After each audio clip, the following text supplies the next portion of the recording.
నమస్తే, welcome to Suman TV. ప్రస్తుతం మనతో పాటు ఉన్నారు వైద్యరత్న, వైద్య విభూషణ్ బెస్ట్ డాక్టర్ అవార్డు గ్రహీత అయినటువంటి general physician and diabetologist doctor Prabhu Kumar Challagali గారు మనతో పాటు ఉన్నారు. సార్ నమస్తే. సార్ నమస్కారం.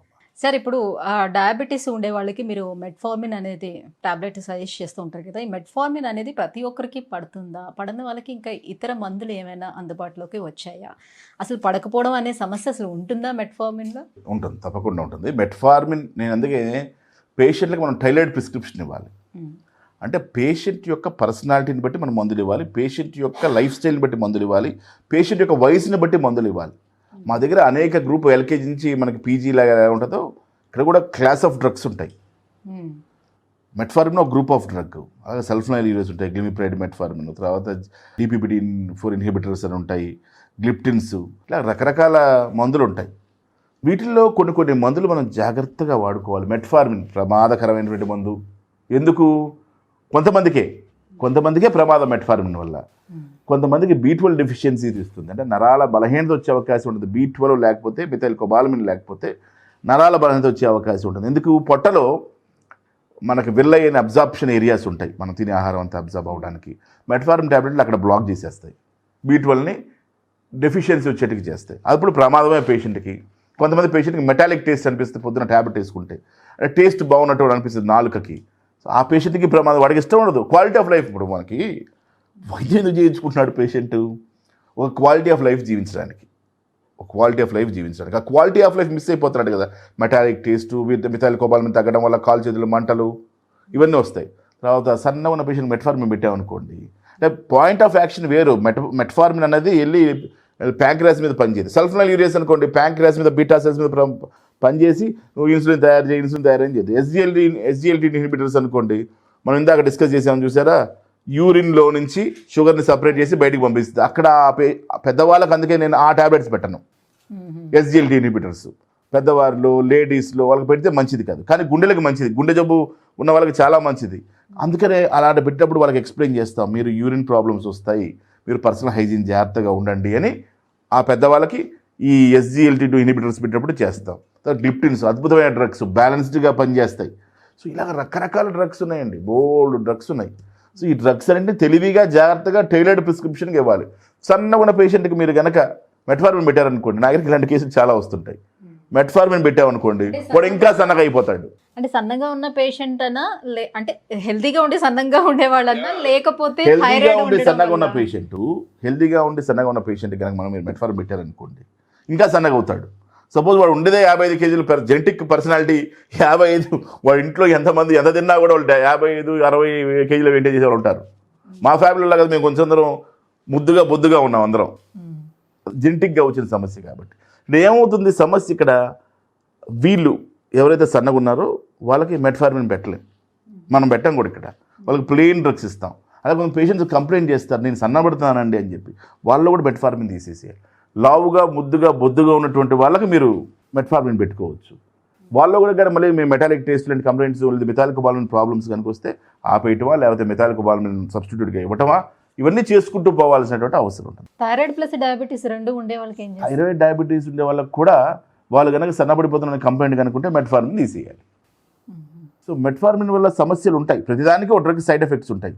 ఆ సైడ్ ఎఫెక్ట్స్ మనకే వస్తాయంటే చెప్పలేము, చాలా మందిలో రావచ్చు, రాకపోవచ్చు. కాబట్టి ఉన్న సైడ్ ఎఫెక్ట్స్ మనకు తెలుసు. కాబట్టి పేషెంట్ కనుక ఇది కంప్లైంట్ చేస్తే మెట్ఫార్మిన్లో వచ్చేటువంటి సైడ్ ఎఫెక్ట్స్ ఇవన్నీ ఉంటాయి. కాబట్టి వాటిని ఎట్లా అడ్రస్ చేయాలని ముందే ప్లాన్డ్గా ఉండాలి. మీరు చేసేటువంటి ఫిజిషియనో, డయాబెటాలజిస్టో, ఎండోక్రైనాలజిస్టో తెలివిగా కనుక ఆ ప్రిస్క్రిప్షన్ రాయగలిగితే అద్భుతాలు జరుగుతూ ఉంటాయి మళ్ళీ పేషెంట్కి. సో మెట్ఫార్మిన్ అనేది ఒక అద్భుతమైన డ్రగ్, యాంటీ క్యాన్సర్ రకరకాలుగా ఉపయోగపడుతుంది. తర్వాత PCODస్లో కూడా అదే వాడతాం, మెట్ఫార్మినే వాడతాం. PCODs, లేడీకి పాలిసిస్టిక్ ఓవేరియన్ డిసీజ్ అంటాం. ఇలాంటి ఉన్న వాటిల్లో కూడా ఇది బాగా అద్భుతంగా పనికొస్తుంది. సో చాలా మంది చాలా ఏళ్ళుగా డాక్టర్ని కన్సల్ట్ చేయకుండా, మీరు ఫర్ సపోజ్ ఈ మెట్ఫార్మిన్ని ఎంతో 500 mg ఇప్పుడు నాకు ప్రిస్క్రైబ్ చేశారు అనుకుందాం, నేను ఇంకా ఒక సంవత్సరం తరబడి 2 సంవత్సరాల తరబడి అదే ప్రిస్క్రైబ్ చేసినటువంటి తీసుకువెళ్ళి నేను అదే తెచ్చుకొని యూజ్ చేస్తూ ఉంటుంటే పని చేస్తుందా? మీకు పడితే పని చేస్తూనే ఉంటుంది. తర్వాత మెట్ఫార్మిన్ మంచి సుగుణాలు చెప్పాను మీకు. ఏది? చక్కగా షుగర్ కంట్రోల్ చేస్తుంది, వెయిట్ లాస్ చేస్తుంది, యాంటీ క్యాన్సర్ డ్రగ్, ఇలా అనేక సుగుణాలు ఉన్నాయి మెట్ఫార్మిన్కి. ఇదే మెట్ఫార్మిన్ కనుక మీలో కనుక సమస్యలు క్రియేట్ చేస్తే, మెటాలిక్ టేస్ట్లో మార్పు, మనం సన్నబడిపోవడం, విపరీతంగా సన్నగా అయిపోవడం, ఇలాంటి సమస్యలు కనుక వస్తే మనం అవాయిడ్ చేయాలి కదా. ఇమీడియట్ గా తెలుస్తాయా సార్? తెలిస్తే ఒక 2-3 నెలల్లో తెలిసిపోతాయి. ఇవన్నీ కూడా తెలిసినప్పుడే వాళ్ళు చెప్తారు, పేషెంట్ కంప్లైంట్ చేస్తారు, సార్ నాకు టేస్ట్ బాగుండట్లేదు, ఈ ట్యాబ్లెట్ పెడితే నాకు టేస్ట్ బాగుండట్లేదు అని చెప్తుంటారు పేషెంట్. అవి మనం అర్థం చేసుకుని వాళ్ళకి హెల్ప్ చేయగలగాలి ఆ పేషెంట్కి. ఇవి కాకుండా ఇంకా ఎలాంటి డ్రగ్స్ ఉన్నాయి మెట్ఫార్మిన్ నేను కాకుండా? చెప్పాను మీకు, సల్ఫనైల్ యూరియాస్ ఉన్నాయి, SGLT2 ఇన్హిబిటర్స్ ఉన్నాయి, DPP-4 ఇన్హిబిటర్స్ ఉన్నాయి, ఇలా బోల్డ్ డ్రగ్స్ ఉన్నాయండి. ఇంకా చాలా జరుగుతుంది రీసెర్చ్, కొత్త మందులు చాలా వస్తూ ఉన్నాయి. అసలు డయాబెటీస్ అంటే ఒక వ్యాధే కాదండి, ఈజీగా సాల్వ్ చేసుకునేటువంటిది. కానీ ప్రతి మనిషికి అన్ఈజీనెస్, వాకింగ్ చేయాలన్నా, ఎక్సర్సైజ్ చేయాలన్నా, ఎంతటి మనిషి అయినా తీసుకోండి, చాలా తక్కువ మంది కదా రోజు వ్యాయామం చేసేది, లైఫ్ స్టైల్ మోడిఫికేషన్ గురించి ఆలోచించేది. కొంతమంది బిజీగా ఉండే డబ్బుల గురించి పరిగెడుతూ ఉంటారు, వ్యాపారంతో బిజీగా ఉంటారు. నేను చాలాసార్లు చెప్తుంటాను, ఈ వెస్టర్నైజ్డ్ ఫుడ్, తర్వాత ఆహారంలో ఎక్కువ ఫ్యాట్ కంటెంట్స్ ఉన్నటువంటి ఫుడ్ తీసుకోవటం, ఆల్కహాల్, స్మోకింగ్, ఇవన్నీ కూడా మళ్ళీ స్ట్రెస్. అందరూ స్ట్రెస్ని పక్కన పెడతారు, స్ట్రెస్ కూడా షుగర్ రావడానికి ఒక కారణమే, స్ట్రెస్ కూడా. అందుకనే అంటే ఒబేసిటీ ఉండే వాళ్ళలో ఎంత మందిలో డయాబెటీస్ వచ్చే అవకాశం ఉంటుంది? జనరల్గా నేను చెప్తున్నానమ్మా, ఒబేసిటీ అనేది మనం ఎట్లా వచ్చిందండి, జెనెటిక్ ఒబేసిటీ వేరు, తర్వాత బాగా చక్కగా తినటం కూడా అదొక వరం. చక్కగా కనుక తింటే తప్పకుండా డయాబెటీస్ వచ్చే అవకాశం ఉంటుంది. ఎక్కువ కనుక తింటే, బాడీకి కావాల్సిన దానికంటే ఎక్కువ తీసుకుంటే, అంటే మనం ఎంత తింటున్నాం అది కూడా ఇంపార్టెంట్. ఎక్కువ కనుక తిన్నారనుకోండి, ముఖ్యంగా చక్కెర పదార్థాలు, స్వీట్స్ కానివ్వండి, కొంతమందికి స్వీట్స్ అంటే పిచ్చి ఇంట్రెస్ట్ ఉంటుంది, రైస్ తినకపోతే నిద్రే పట్టదు, ఫైనల్గా ఎంతో కొంత రైస్ తినాలి.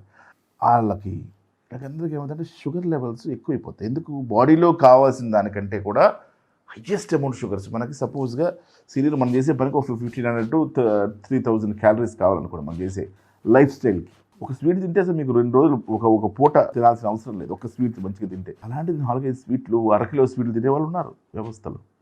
They love it. అంటే we cannot comment upon one person, that's his life style. So ఇప్పుడు స్వీట్స్ తినటం వల్ల డయాబెటీస్ వస్తుంది అని తెలిసి స్వీట్స్ అవాయిడ్ చేసినా కూడా డయాబెటీస్ వచ్చే ఛాన్స్ అయితే ఉంటుంది కదా. వాళ్ళు అనుకుంటారు, అరే నాకు అసలు స్వీట్స్ అంటే నాకు అసలు ఇష్టం లేదు, నేను తిననే. ఇప్పుడు స్వీట్స్ తిన్నావు కదా, కానీ ఇంకోటి తింటావు కదా నువ్వు. అందుకనే ఒబేసిటీ రావడానికి రకరకాల కారణాలు, సెడెంటరీ లైఫ్ స్టైల్, ఆహార పదార్థాలు. ఇప్పుడు మనం నడవట్లేదు అనుకోండి, క్యాలరీస్ అయినా కట్ చేసుకోవాలి డైట్లో. ఎక్కువ పని చేయట్లేదు అనుకోండి, నేను స్కిప్ చేసేస్తాను. ఇప్పుడు నేను కూడా చాలా కేర్ఫుల్గా ఉంటాను డయాబెటీస్ విషయంలో, రేంజ్ చూసుకుంటుంటాను. నా పేషెంట్ చెప్పిన ట్రిక్ నేను చెప్పిన నేనే ఫాలో అవుతాను ట్రిక్ని. నేను రేంజ్ చూసుకుంటానా, నాది HbA1c 6 దాకా వచ్చింది, come on let's stop eating now అని కొన్ని రోజులు ఏదో స్కిప్ చేసేస్తాం డైట్లో నుంచి. ఇది తింటే మంచిది కదండి, ఈ రైస్ని కంట్రోల్ చేస్తాం. అప్పుడు ఏం చేస్తాం, నార్మల్ రైస్ కంటే ఈ దంపుడు బియ్యం వాడతాం, ఎక్కువ పాలిష్ చేయని రైస్ ఉంటాయో అవి వాడుతుంటాం. రకరకాలుగా దీంట్లో డైట్లో రకరకాల ప్లాన్స్ ఉన్నాయి, ఈజీ ప్లాన్స్ ఉన్నాయి. దాంట్లో మనం ఏవో చేయాల్సిన అవసరం లేదు, ఈజీ ప్లాన్స్ని పట్టుకోవాలి. ఎన్ని నెలలకు ఒకసారి HbA1c test every 3 months చేయించుకోవాలమ్మా HbA1c. Every 3 months. కానీ క్రానిక్ డయాబెటీస్ అయితే ఎప్పుడైనా చేయించుకోవచ్చు. జనరల్ పేషెంట్స్ అందరూ కూడా 6 నెలలకు, మేము మాకు షెడ్యూల్ ఏంటంటే 6 నెలలకు. కానీ నార్మల్ పేషెంట్స్ అనుకోండి, ఎప్పుడు HbA1c 6 నుంచి 7 నుంచి 8 మెయింటైన్ చేసే వాళ్ళు ఉంటారు, 6 to 8 మధ్యలో. వాళ్ళకి పెద్దగా హడావుడి చేయం. ఎవరికైతే ఊరికి HbA1c 10, 11, 12, 16, 17 ఇలా వాళ్ళు ఉంటారో వాళ్ళు మాత్రం ఒక నిఘా పెట్టి వాళ్ళు రెగ్యులర్గా చెక్ చేస్తూనే ఉంటాం. సో ఆహారాన్ని మనం నియంత్రించుకుంటే, ఇందాక నేను చెప్పిన ఒకటే సూత్రం, ఎప్పుడైనా చెప్పేది ఒకటే సూత్రం, ప్రధానమైనటువంటి సూత్రం, ఒకటే ఫార్ములా, హై ప్రోటీన్, ఒక మాదిరిగా ప్రోటీన్, మంచి ప్రోటీన్. మన శరీరానికి 1 కిలోగ్రామ్కి 1 గ్రామ్ ప్రోటీన్ కావాలి. సపోజ్ మనం 100 కిలోలు ఉన్నారనుకోండి, ఒక 150 గ్రామ్స్ ప్రోటీన్ రోజు ఉంటే సరిపోతుంది డైట్లో. ప్రోటీన్, కార్బోహైడ్రేట్ తగ్గిపోవాలి, కార్బోహైడ్రేట్ లో లెవెల్లో తీసుకోగలగాలి.